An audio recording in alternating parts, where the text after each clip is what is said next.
As we continue with this one will, of course, be called Quran Brown 2 and will be in the Quran folder.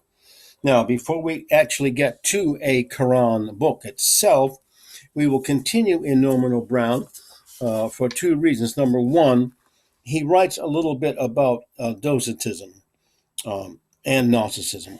I'll read a little about that first because what he says here is getting at the root of what this is and how it differs from Christianity and Judaism and Christianity for that matter, but mostly Christianity.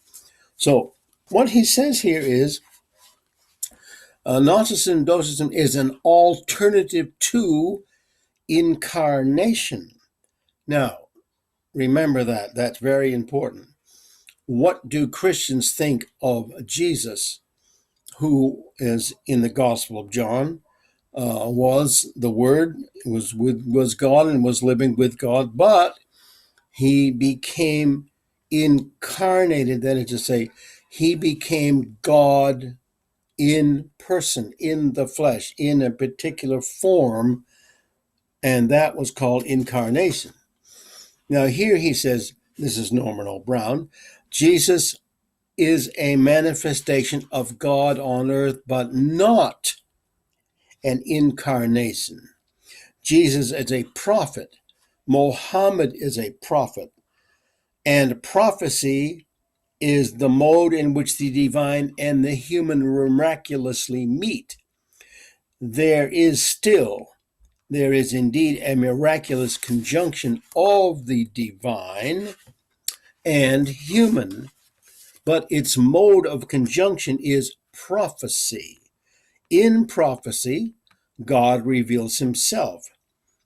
There is a revelation, not a sacrament, but a cognition. There is a revelation of a spiritual reality or something. In other words, Islam is a theology which rejects incarnation and instead has theophany. Now, we will talk about theophany later. In fact, I have several files specifically on the word theophany and where it comes from, and he goes into detail here. But before we go to that, there is one section in the Quran in particular where this is given in detail, and that is in the Surah number 4. And in Norman of Brown's case, he says that the verses 156 through 58.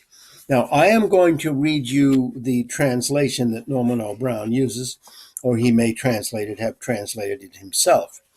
This is what is in Norman O. Brown, and this is the fourth surah, and the verses beginning with 156 to 158. It says, as Brown puts it, for their unbelief and their uttering against Mary, a mighty calamity is for their saying, we slew the Messiah, Jesus, son of Mary, the messenger of God.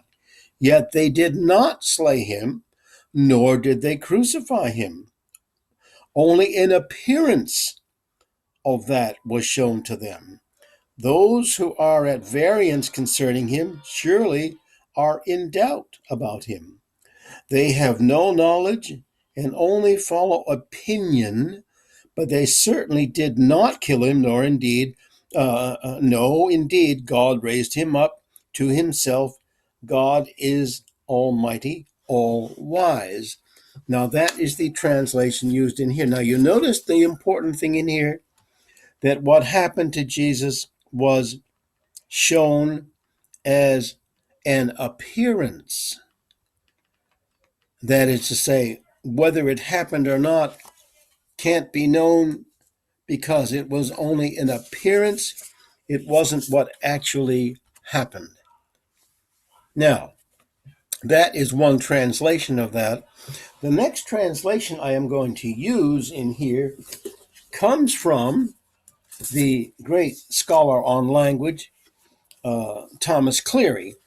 Now, I have several of Thomas Cleary books because he was especially good at translating foreign languages, especially on the I Ching and the Analects of Confucius and other books. But this is his translation of the Quran. And of those who have written about the Quran,